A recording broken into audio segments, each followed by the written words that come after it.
How to remove WhatsApp channel. Hello everyone.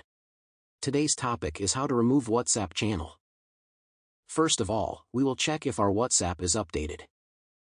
Open App Store or Google Play Store on your phone and find WhatsApp.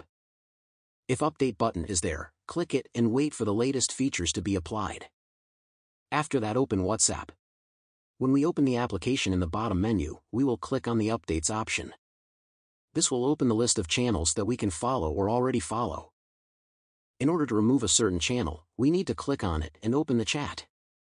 When it opens, we need to find the three dots located in the upper right corner. We click on them. A list of options such as report or share will open. However, we need an unfollow option. We click on it. This will open a pop-up window that will ask us to confirm our choice. We will click on unfollow again. After that, we will no longer receive notifications from the specific channel. If you found this tutorial helpful, don't forget to give it a thumbs up, subscribe for more WhatsApp tips, and hit that notification bell so you never miss an update from us. Thanks for watching, and I'll see you in the next one.